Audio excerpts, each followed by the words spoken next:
ఇంటింటికి వైఎస్ఆర్ కాంగ్రెస్ పార్టీ కార్యక్రమాన్ని చేపట్టారు అనంతపురం అర్బన్ శాసనసభ్యులు అనంత వెంకటరామరెడ్డి గారు. ప్రధానంగా ముఖ్యమంత్రి వైఎస్ జగన్మోహన్ రెడ్డి హయాంలో జరిగిన సంక్షేమం అభివృద్ధిని ఇంటింటికి తీసుకెళ్తున్న వాతావరణం కనిపిస్తోంది. ఏ నేపథ్యంలో ఎట్లాంటి లక్ష్యంతో ఈ కార్యక్రమాన్ని చేపట్టారో ఒకసారి మనతో మాట్లాడేందుకు ఎమ్మెల్యే అనంత వెంకటరామరెడ్డి గారు. ప్రధానంగా ఎమ్మెల్యే గారు చెప్పండి, ఈ కార్యక్రమం ఉద్దేశం ఏంటి, ఏ లక్ష్యంతో మీరు ఈ కార్యక్రమాన్ని చేపట్టారు?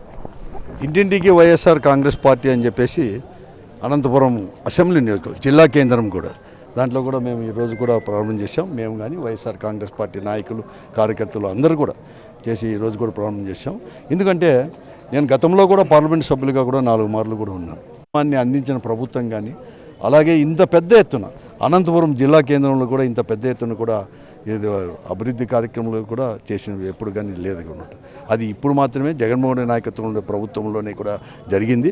మేము ఆ రోజు 2019 ఎన్నికల కంటే ముందు కూడా ఈ రాష్ట్రంలో జగన్ ముఖ్యమంత్రి కావాల్సిన ఆవశ్యకతను కూడా ఇంటింటికి కూడా చాటి చెప్తూ ఆ రోజు రావాలి జగన్, కావాలి జగన్ అని చెప్పేసి కార్యక్రమం పెట్టుకుని మేము తిరిగాం కూడా. అక్కడ వారి ఇబ్బందులు కూడా మేము చెప్పడం కూడా జరిగింది.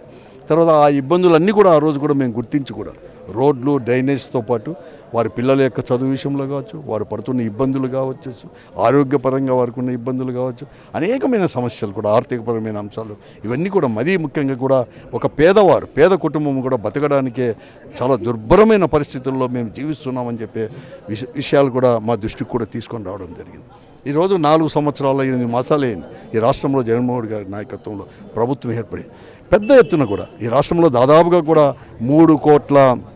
3 లక్షల కోట్లకు పైబడి కూడా సంక్షేమాన్ని కూడా మేమంతా కూడా అందించిన ఈ ఒక్క అనంతపురం అసెంబ్లీ నియోజకవర్గంలో పెద్ద ఎత్తున కూడా సంక్షేమ కార్యక్రమంలో వచ్చేదానికి దాదాపు 30-35%కు ఏ కార్యక్రమం అంతా ఉద్యోగస్తులు. అటువంటి అసెంబ్లీ నియోజకవర్గంలో కూడా 2304 కోట్ల రూపాయలతో ఈ 4 సంవత్సరాల 8 మాసాల్లో మేము సంక్షేమాన్ని కూడా అందించాం.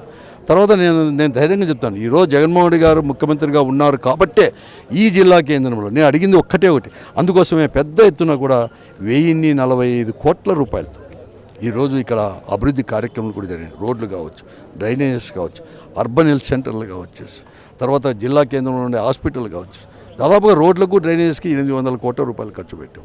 300 కోట్ల రూపాయలతో ఒక జిల్లా కేంద్రంలో హాస్పిటల్ను చేసి ఆధునీకరణ చేసేసి ఇప్పుడు తగినట్లు కూడా తీసుకొని రావడం కూడా తీసుకొని వచ్చాం. అర్బన్ హెల్త్ సెంటర్లు అనేక కూడా అవన్నీ కూడా పొందుపరిచి మేము ప్రతి ఒక్కరు డీటెయిల్గా కూడా అన్నీ కూడా ఏ రంగానికి ఎంత ఖర్చు పెట్టినాం రోడ్ల దగ్గర నుంచి తీసుకునే దాంట్లో మేమంతా కూడా ఇచ్చేస్తాం. ఇంకొక అవకాశం ఇంకా, ఎందుకంటే పెద్ద ఎత్తున నగర యొక్క రూపురేఖలు మార్చిన ప్రభుత్వం మాది అంతా కూడా. ఈరోజు కూడా ప్రజల యొక్క విశ్వాసాన్ని ఎక్కడ కానీ చేయకుండా ప్రజల విశ్వాసం ప్రకారం చేసింది కదా. ఇంకా కూడా అభివృద్ధి చేయాల్సిన అవసరం ఉంది. ఒక అవకాశాన్ని ఇవ్వండి, ఇంతకంటే పెద్ద ఎత్తున సంక్షేమంతో పాటు నగర అభివృద్ధి కూడా మేము చేస్తామని చెప్పుకుంటూ మేమంతా కూడా ఇంటింటికి కూడా వైఎస్ఆర్ కాంగ్రెస్ పార్టీ అనేసి మేమంతా కూడా అభివృద్ధి సంక్షేమం కొనసాగాలంటే వైఎస్ఆర్ కాంగ్రెస్ పార్టీని ఆశీర్వదించాలని కోరుతున్నారా? మళ్ళీ వైఎస్ఆర్ కాంగ్రెస్ పార్టీ వల్లే ఎందుకంటే కంపారిజన్ చేసుకోమంటున్నాం, పోల్చుకోమంటున్నాం. గతంలో అనేక మంది ప్రభుత్వాలు ఉండొచ్చు, లేకపోతే ముఖ్యమంత్రులు కూడా చూశారు, అందరూ కూడా చూశారు. కానీ ఏ ప్రభుత్వంలో ఎందుకు జరిగింది అంటే ఒక ముఖ్యమంత్రి ఏదైనా కానీ అనుకుంటే, లేకపోతే ఒక పరిపాలకుడు అనుకుంటే చిత్తశుద్ధి అనేది కూడా ఉంటే, కమిట్మెంట్ అనేది కూడా ఉంటే, పేద ప్రజల పట్ల కానీ మధ్యతరగతి ప్రజల పట్ల కూడా ఉంటే ఇంత పెద్ద ఎత్తున సంక్షేమాన్ని అందించవచ్చు అని చెప్పేసి ఈ దేశంలో ఉండే రాష్ట్రాల్లో ఉండే ముఖ్యమంత్రులకు అందరికీ కూడా చాటి చెప్పిన వాడు ఒకే ఒక ముఖ్యమంత్రి జగన్మోహన్ రెడ్డి గారు కూడా. దాంట్లో ఏమాత్రం లేదు, వాళ్ళ ప్రజలే కంపారిజన్ చేసుకుంటాం. అలాగే కూడా అభివృద్ధి కూడా చేయవచ్చు, ఇవన్నీ కారణాలు మాత్రమే అని చెప్పేసి, కానీ మనం చేయవచ్చు అనుకుంటే అని చెప్పేసి నిరూపించింది కూడా మేమే. ఈరోజు కూడా గతంలో ఎవరు చేయలేకపోయారు. అంతెందుకు 2014 నుంచి 19 ఉండే ప్రభుత్వం, ఆ రోజు శాసనసభ్యుడు కానీ తర్వాత పార్లమెంటు సభ్యుడు కావచ్చు, 14 నుంచి 19 మధ్యలో తెలుగుదేశం పార్టీ వారే. అలాగే ఇక్కడ ఉండే మేయరు, డిప్యూటీ మేయర్లు, కార్పొరేటర్లు అందరూ కూడా వారే. కానీ ఒక్కటి కూడా చేయలేదు, డివైడర్లకు మాత్రమే పరిమితమైనారు. ఇక్కడ మేము అట్లా కాకుండా 1045 కోట్ల రూపాయలతో సాక్షులు ప్రజలే మేము చేసాము. అందుకోసమే ధైర్యంగా కూడా మేము ఇప్పుడు ఓటర్ల దగ్గరికి ప్రతి ఒక్కరు కూడా పోతున్నాం. ఓటరు కూడా నేను ఈరోజు ఉదయం నుంచి కూడా చూస్తున్నాను, పెద్ద ఎత్తున స్పందిస్తున్నాడు ఈరోజు కూడా. అవును, మేము వేసేది జగన్మోహన్ రెడ్డి గారికి. నేను అడుగుతున్నాను, ఏ గుర్తుకు వేస్తున్నానంటే ఫ్యాన్ గుర్తుకే అని చెప్పేసి వారే చెప్తున్న పరిస్థితి కూడా. కాబట్టి ఏదేమీ లేదు. కానీ దురదృష్టం ఏమంటే ఎప్పుడు కానీ చాలా రాజకీయాలు చూశాను, కానీ ఇటువంటి కుట్రలు కుతంత్రాలు రాజకీయాలు చూడలేదు.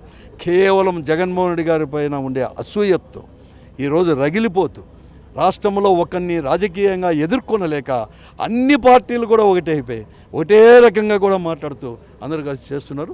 చాలా దురదృష్టకరం. ప్రజలు చాలా తెలివైన వారు, తప్పకుండా కూడా వారికి గుణపాఠం చెప్పబోతున్నారు. మరొక ఏ ప్రాంతానికి ఏ జిల్లాకు న్యాయం జరగలేదు ఈ ప్రభుత్వంలోని చంద్రబాబు పవన్ కళ్యాణ్ విమర్శిస్తున్నారు. దానిపైన మీరేమంటారు? వారు అంటున్నారు, ఈరోజు మేము చెప్తున్నాం కదా, డెవలప్మెంట్ అంటే ఏమి, డెవలప్మెంట్ అంటే పెద్ద ఒక్కటి కదా. ఈరోజు ఆధునిక హాస్పిటల్ కావచ్చు, స్కూల్స్ అండి, విద్య అనేది కూడా ఎంత పెద్ద ఆస్తి. విద్య అనేది కూడా ఎక్కడా లేదు. చాలా విద్య వలన వారి కుటుంబాల యొక్క జీవితాలే మారిపోతాయి. కాబట్టి అవన్నీ కూడా మేము ఈరోజు తీసుకొని వచ్చేసినాం. ఈ పొద్దు స్కీమ్స్ తీసుకొని రండి స్కూల్లో. తర్వాత స్కూల్స్ అని కూడా నాడు నేడు ఇవన్నీ ప్రాపర్టీస్ కదా, ఇవన్నీ ప్రజల సొత్తు కదా. ప్రభుత్వం యొక్క ఆస్తులు అంటే ప్రజల యొక్క ఆస్తే కదా. ఇవన్నీ కూడా ఇవన్నీ డెవలప్మెంట్ కిందకి వస్తాయి. వారు కేవలం ఇవన్నీ కూడా మరుగున పెట్టడానికి ఊరికి అనేకంగా కూడా మాట్లాడుకుంటూ ఆవేశంగా మాట్లాడుకుంటూ పోతున్నారు. కానీ జరిగిన అభివృద్ధి కానీ ఇచ్చిన సంక్షేమాన్ని మరుగున పరచడానికి ఈరోజు ప్రతిపక్ష పార్టీలన్నీ కూడా ఏకమే ఈరోజు చేయాలని చెప్పి ఒక కుట్రతో చేయాలని చెప్పి చేసిన ప్రయత్నాలు ఈ రాష్ట్రంలో జరుగుతున్నాయి. ప్రజలు అన్నీ కూడా చూస్తూ ఉన్నారు, గ్రహిస్తూ ఉన్నారు. తప్పకుండా కూడా వారికి మరొక మారు గుణపాఠం చెప్పడానికి సిద్ధంగా ఉన్నారు. అభివృద్ధి సంక్షేమానికి మారుపేరుగా ముఖ్యమంత్రి వైఎస్ జగన్మోహన్ నిలుస్తూ ఉన్నారు. అందుకే గతంలో ఎప్పుడు లేని విధంగా ఆంధ్రప్రదేశ్ రాష్ట్రంలో సంక్షేమం అభివృద్ధి రెండు కళ్ళుగా వర్ధిల్లుతోంది, ముందుకు సాగుతోంది అని చాలా స్పష్టంగా ఎమ్మెల్యే అనంత వెంకటరామరెడ్డి గారు పేర్కొంటున్నారు. చంద్రబాబు పవన్ కళ్యాణ్ కుట్రలను నమ్మే పరిస్థితుల్లో ప్రజలు లేరు. ఖచ్చితంగా వచ్చే ఎన్నికల్లో కూడా వైఎస్ఆర్ కాంగ్రెస్ పార్టీని ఆదరిస్తారని చాలా స్పష్టంగా ధీమా వ్యక్తం చేస్తున్న పరిస్థితి కనిపిస్తోంది. వీడియో శ్రీనివాస శివాడి సాక్షి న్యూస్, అనంతపురం జిల్లా.